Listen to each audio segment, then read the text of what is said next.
What's good, YouTube? It's your boy Dash, and we back here with another video. We'll be reacting to the 2-year takedown of Lil Durk. Man, I already dropped the first video about Lil Durk. Man, let's just hurry up and get into, hey, make sure y'all subscribe to my Instagram. Make sure y'all follow my Instagram. It's gonna be down in the bio. And let's get into the video.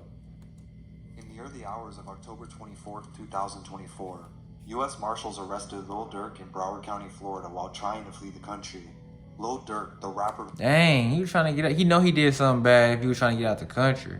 who once sang about enduring struggles all his life, now faces the real possibility of living the rest of his life behind bars. They had him under investigation for over 2.5 years, with one of his OTF members even wearing a wire. Dang, one of his homeboys wearing...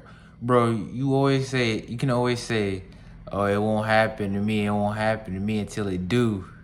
That's crazy. If convicted, he faces a minimum of 30 years or a maximum of the death penalty. The death penalty? I couldn't even do it, bro. I can feel the fans coming on. I can hear the fans coming on. I know my brody did know that I'm there running. Get it On Durk's close friend and fellow OTF member was fatally shot in Atlanta, leaving a scar in Lil Durk's life that the internet seemed determined to keep open. Following Von's death, the calls for vengeance on Durk's part grew louder, taunting him to slide for Von. From this point forward, the pressure from the streets never stopped. Yeah, I feel like that's what really encouraged it. All these, he was looking at them comments, slide for Von, slide for Von, slide for Von, and see, I would have just kept getting my money. One that Durk himself referred to in his song, capturing the intensity of the public expectation. Durk cap, he ain't slide for Von, yeah, his ass silly. Y'all cap, we slid for real, we just don't mention shit, we busy. Don't respond to shit with Von, I'm like, fuck it. You got it back in blood, y'all just don't know that's how it's supposed to be. This evolved from an online taunt into a call to action. One that Durk could never quite shake for years, even though he denied it in public. Then, in August of 2022, violence erupted in Los Angeles. Quando Rondo, the rapper linked to King Von's death, was ambushed in broad daylight. The shots didn't reach Rondo himself, but instead struck his cousin, Love Pab. When Von was killed in a shooting outside of an Atlanta nightclub in November of 2020, the loss struck at the heart of Chicago's hip-hop community, and it hit Durk hard, leaving him at a crossroad. Yeah, man, that was Durk homeboy, so imagine your homeboy getting killed. This wasn't just personal, it was public, and fans, along with the internet at large, made sure he never forgot that. They demanded something that only street justice could seem to satisfy. Following King Von's death, all of this began to settle over Lil Durk. Von was family, and as he grieved, the internet seized on his pain, pushing a relentless demand, slide for Von. They be saying slide for Von. I think they trolling me. A lot of them songs is fire, I ain't gonna lie. You be seeing them comments a lot? Got it back in blood, y'all just don't know that's how it's supposed to be. The phrase flew through comment sections, social media, and hip-hop forums. What started as an online taunt evolved into something that Durk couldn't escape, as fans questioned his loyalty and painted him as someone who might be soft for not responding. For 2 years, this call to slide followed him. With every public appearance in social media, kept messing with him. The challenge he now had yet to answer. See, he kept messing with him. In 2020, Durk found himself in a position where the silence no longer felt like an option. Let me show you why I stopped paying for all my other sample libraries. This is Arcade by Output. This thing has sounds. I'm gonna get copyrighted. Found targeted in a violent ambush near the upscale. My bad, I'm not trying to get copyrighted. Beverly Center in West Hollywood, a location far from the usual sites of hip-hop feuds, but close to the heart of Los Angeles. As Rondo sat in a black Cadillac Escalade with his cousin Love Pab, a white SUV approached. Two men emerged, opening fire in broad daylight. Rondo managed to avoid getting shot, and the attack was fatal for Lil Pab, who was struck and succumbed to his injuries shortly after. Rondo's horror at the scene was captured in a video where he can be seen screaming in anguish as he realized the devastating outcome. What other languages he finna scream in? Spanish? Law enforcement quickly determined that Rondo was the intended target. This ambush was anything. Cause it's like he was like the only famous one in there. He the only one who had some real, yeah, so of course they was going for him. But spontaneous. Federal investigators would later disclose that the black Escalade carrying Quando Rondo had been trailed for 2 days before the attack. The shooters had followed Rondo's Escalade across several locations over those 2 days, tracking his whereabouts from a hotel to a weed dispensary and a clothing store. seemingly waiting for the right moment to strike. The attacker's preparedness pointed to a calculated effort, one that transformed the incident from a violent altercation to a suspected, orchestrated hit. For law enforcement, this incident would mark the beginning of an investigation that would They shot from a distance. They shot from a distance. ultimately stretch on for 2 years. As investigators went on, the shooting of Lil Pat became more than just a tragic misfire. Law enforcement had quietly opened an investigation shortly after the August 22 shooting.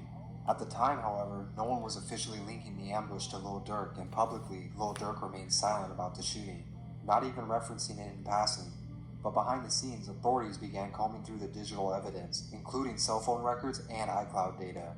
It was within these messages that they allegedly found conversations between Durk and an OTF associate identified as co-conspirator number 3. In these texts, Durk reportedly instructed his associate to avoid booking any flights under any recognizable names. Texted co-conspirator 3 saying, "Don't book no flights under no names involved." Another message between Durk and a co-conspirator included a request to keep certain activities off the record. Durk's text, "Don't book no flights under no names with me," became a key piece of evidence. What they uncovered suggested a deliberate setup. Bro, that's crazy how the feds can do that. You basically told on yourself. The digital evidence wasn't just scattered messages, though. This message, paired with the flight records and hotel bookings, painted a picture of serious planning. According to prosecutors, Durk's close associates had used OTF-linked credit cards to secure car rentals and one-way Why would you use your company credit card? flights for at least 5 men, transporting them from Chicago to Los Angeles just a day before the ambush of Rondo. Yeah, and the guy that was on the private jet with them went to go buy a ski mask for the shooters and got the guns and then paid for the hotel room. Investigators didn't stop there, though. Bank records revealed that hours after securing these bookings, Durk had arranged a private jet to Los Angeles himself, alongside another alleged co-conspirator known as Cuz, who would later be implicated in providing additional supplies. Surveillance and receipts from that day showed that Cuz had purchased ski masks at a local store. The authorities now had what they believed to be a blueprint of an elaborate murder for hire, transforming this investigation from a local tragedy to a federal case. The 2-day surveillance, the messages, and the meticulous planning hinted at something deeper. Rumors spread that Durk's role in the hit was larger than initially suspected, and the public's curiosity only intensified as fans started dissecting his lyrics, looking for signs of hidden intentions. In Lil Durk's track Ah Ah, he leaves little room for interpretation, stating, "They dropping locations, I'm getting it done. Fuck tweets and we sliding. The feds are coming, I'm hanging with killers, we breaking a bond." Almost foreshadowing the very investigation that would later trace his movements. Then, in the song Federal Nightmares, Durk takes on a more paranoid tone, hinting at the risks of surveillance and betrayal. That's crazy. He basically knew that they snitched on him. "Delete my iCloud if I think they really on me, though. When trial come, it ain't your phone, it be your homie, though." And in light of the recent charges, the cryptic nature of his music had become a potential self-incrimination. Prosecutors emphasized that Durk's lyrics, far from an artistic exaggeration, appeared eerily close to an outcome of the case against him.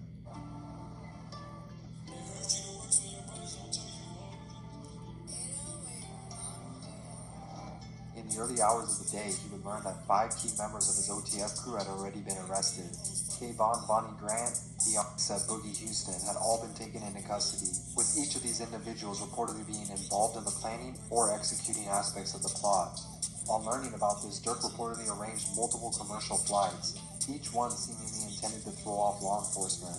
First, he booked a flight to Dubai. Then, as the day wore on, Dubai. He went to Dubai. he reserved seats for Switzerland. Oh, he set up fake. Okay, he set up fake flights. Within the last. By late afternoon, he arranged a private jet from Fort Lauderdale to Italy, hoping this would be a discreet exit without the red flags of a commercial flight.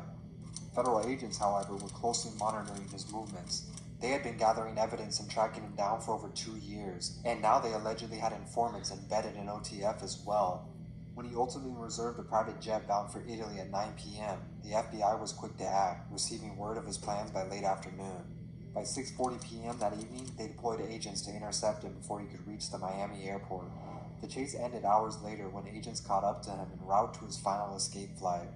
Yet fans and defenders argued that Durk was a victim of the very internet-fueled narrative that encouraged him to seek revenge for King Von's death. They blamed the trolls and the relentless online pressure, claiming that the public had forced Durk into a corner from which he could see no escape. In the days following his arrest, with all his success, it was indeed possible that Lil Durk could have walked away from the path that led him here. As of now, the rapper remains held without bond, awaiting his transfer to California, where the charges of conspiracy to commit murder for hire hold the weight of life in prison, or even worse, the death penalty.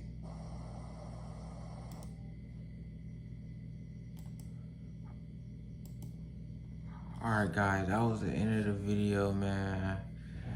Let me know how y'all feel about this in the comment section. See y'all. Make sure y'all like and subscribe though. Peace.